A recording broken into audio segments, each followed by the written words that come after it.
अस्सलाम वालेकुम अहले ईमान।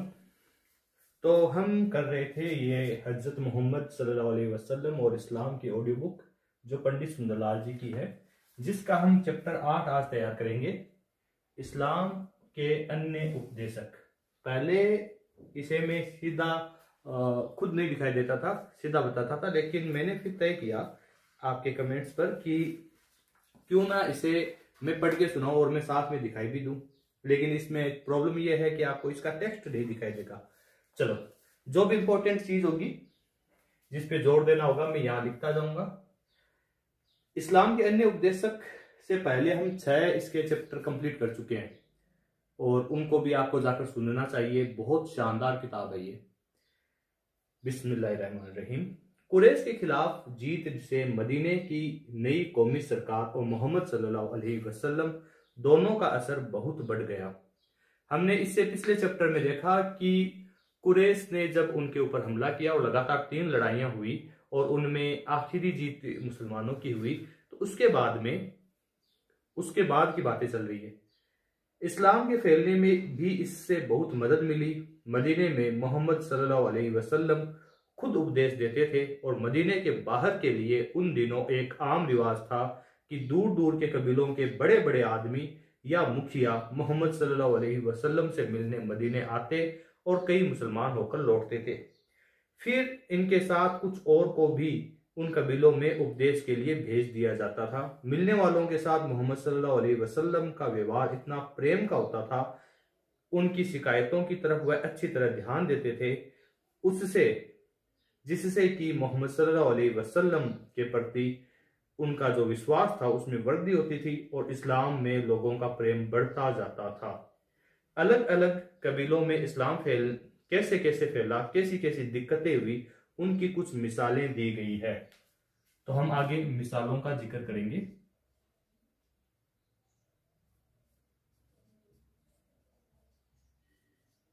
कि वो कौन कौन सी दिक्कतें थी और कुछ कबीले इसमें उदाहरण के लिए लिए गए हैं। वैसे मिसाइल शब्द का अर्थ होता ही उदाहरण है। मसलन पहली मिसाल है सन 4 हिजरी 625 ईस्वी में नजद इलाके के बनु आमिर कबीले के सरदार के कहने पर 40 या एक बयान के मुताबिक 70 आदमी मुसलमान जो थे वो मदीने से बनु आमिर कबीले के में इस्लाम फैलाने के लिए भेजे गए। उनमें से सिवाय 2 के बाकी सबको दगा देकर मार डाला गया। तो पहली जो हमने मिसाल ली है उसमें बहुत बड़ा दगा हुआ है मुसलमानों के साथ। लेकिन क्या मुसलमान रुक जाएंगे? सन 5 हिजरी में जिमाम नामक एक सरदार अचानक मोहम्मद सल्लल्लाहु अलैहि वसल्लम के पास पहुंचा। उसने उनसे इस्लाम के बारे में बहुत सारे सवाल पूछे। अंत में वह इस्लाम धर्म स्वीकार करता है और अपने कबीले वालों को इस्लाम का प्रचार प्रसार करता है। तीसरी मिसाल, इसका मतलब क्या है? दूसरी मिसाल कामयाब रही। तो बहुत सारी मिसालें ऐसी है और इसी कारण ही तो फिर पूरे अरब में इस्लाम फैला है। तीसरी मिसाल में इन्होंने कहा है मदीना और लाल समुद्र के बीच बनु जुहेनाह नामक कबीला का एक खास मंदिर था। मंदिर में पत्थर की मूर्तियां थी। अमर वहां का पुजारी था। अमर बंदे का नाम है उसका।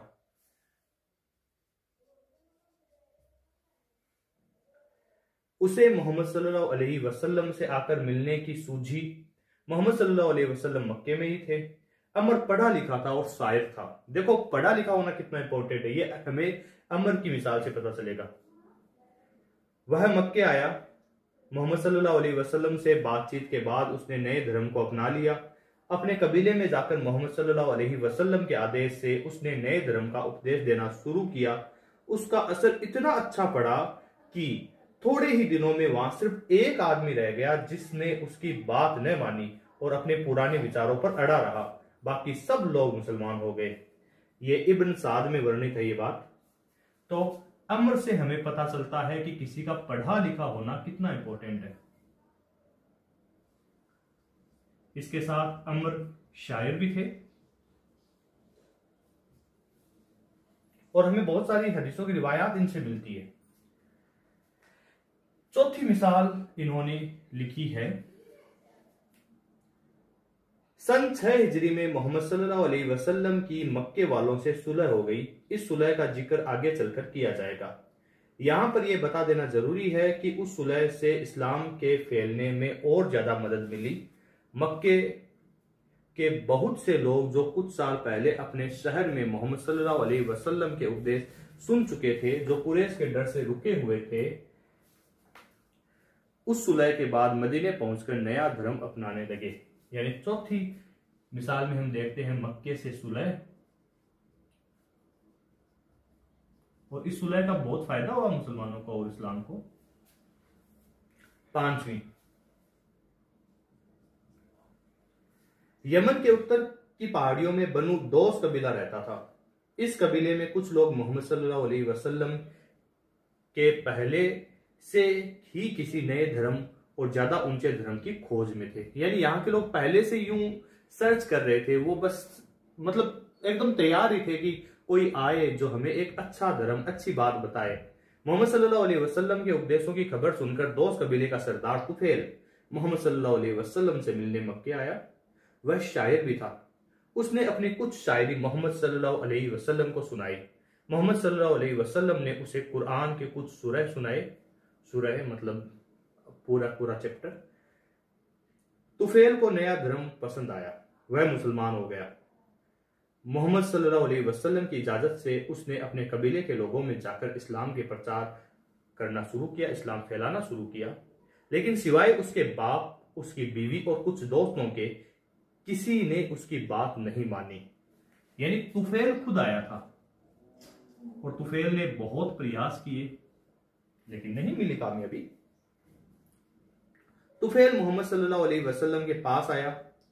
मोहम्मद सल्लल्लाहु अलैहि वसल्लम ने सब्र, धीरज और प्यार से काम लेने और अपने काम को जारी रखने की सलाह दी। वह फिर लौटा। इस बार एक और साथी ने उसकी मदद की। ये लोग घर घर जाते थे, नए धर्म के असूल समझाते थे। इस तरह धीरे धीरे उस कबीले में थोड़े थोड़े लोग इस्लाम धर्म को अपनाते रहे। तुफैल और उसके साथियों ने अपना काम जारी रखा। आखिर सन 7 हिजरी तक, यानी करीब करीब 10 वर्ष के अंदर, उस कबीले के सारे लोगों ने नया धर्म अपना लिया। ये लोग मुसलमान होने से पहले लकड़ी के एक लट्ठे को अपने कबीले का देवता मानकर उसकी पूजा किया करते थे। अब वे सब मिलकर एक निराकार ईश्वर की पूजा करने लगे, यानी अल्लाह की इबादत करने लगे, जो सारी दुनिया का मालिक है। जब कबीले में कोई आदमी भी उस लकड़ी के देवता को पूजने वाला नहीं रहा, तो कबीले के सरदार तुफैल ने सबके सामने उसमें आग लगा दी। इस तरह 15 और कबीलों ने भी इस्लाम को अपनाया। तो हम तुफैल से देखते हैं कि तुफैल ने सब्र किया, प्यार से काम लिया, हिदायत जो थी हमारे नबी पाक की उसको माना, तो अंत में तुफैल कामयाब रहे। इसके बाद छठा एग्जाम्पल दिया गया है। ताइफ शहर का सरदार उर्वा मोहम्मद सल्लल्लाहु अलैहि वसल्लम से मिलने मदीना आया। उसने इस्लाम धर्म अपना लिया। वह बहुत जोशीला था। उसने मोहम्मद सल्लल्लाहु अलैहि वसल्लम से इजाजत चाही कि मैं अपने शहर जाकर इस्लाम को फैलाऊं। मोहम्मद सल्लल्लाहु अलैहि वसल्लम ने पहले मना किया, फिर उसके जिद करने पर इजाजत दे दी। वह ताइफ गया। ताइफ पुराने विचारों का खास गढ़ था। ताइफ वही जगह है जहां हमारे नबी पाक को बहुत सारी मुसीबतों को झेलना पड़ा था। उसने खुले तौर पर मूर्ति पूजा की बुराइयां की। उसने बताया कि मूर्ति पूजा गलत है। एक दिन जब वह उपदेश दे रहा था, तब एक तीर उसे आकर लगा। उर्वाह ने ईश्वर को सराहा और वहीं शहीद हो गया। तो ताइफ में उर्वाह को शहादत मिली। दीन शहादत मांगता है। इसके बाद 7वां, मोहम्मद सल्लल्लाहु अलैहि वसल्लम ने यमन के 3 बड़े बड़े कबीलों के सरदारों के नाम खत लिखे। इस खत में उन्होंने बड़े अच्छे और प्यार के शब्दों में उन्हें इस्लाम अपनाने को कहा। यह खत मोहम्मद सल्लल्लाहु अलैहि वसल्लम ने अय्याश नाम के आदमी के हाथ भेजा।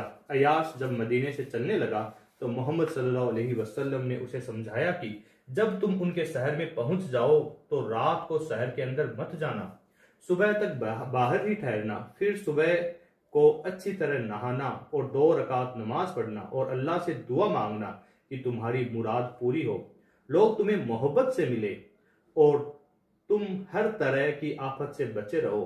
फिर मेरा खत अपने दाहिने हाथ में लेना। देखो कितनी बारीकियां बता रहे हैं। अपने दाहिने हाथ से उसे उनके दाहिने हाथ में देना, वे उसे ले लेंगे। फिर उन्हें कुरान का 17वां सूरा पढ़कर सुनाना। जब सुना चुको तो कहना मोहम्मद सल्लल्लाहु अलैहि वसल्लम ने इस पर विश्वास किया है और अपने कबीले के लोगों में से सबसे पहले मैंने विश्वास किया है। इसके बाद तुम उनके हर सवाल का जवाब दे सकोगे और जो भी वह तुम्हारे खिलाफ कहेंगे उनकी बात फीकी पड़ जाएगी। वे किसी विदेशी बोली में बात करें या विदेशी बोली में कोई हवाला दें तो कहना कि इसका तर्जुमा कर दो और उनसे कहना मेरे लिए एक अल्लाह है, मैं अल्लाह की किताब में विश्वास करता हूँ, मुझे इंसाफ करने का आदेश दिया गया है, अल्लाह हमारा और तुम्हारा मालिक है, हमें अपने कामों का फल मिलेगा और तुम्हें तुम्हारे कामों का फल मिलेगा, हम में और तुम में कोई झगड़ा नहीं है, अल्लाह हम सब को मिला देगा, हम सब को उसी के पास जाना है। इसके बाद अगर वे सब के सब इस्लाम अपना ले तो उनसे वे 3 छड़ी मांगना जिनके सामने वे जमा होकर दुआएं मांगते हैं। इनमें से एक छड़ी सफेद और पीले धब्बे वाली झाऊ की है, दूसरी बेंत की तरह गठीली है, तीसरी आबनूस की तरह काली है।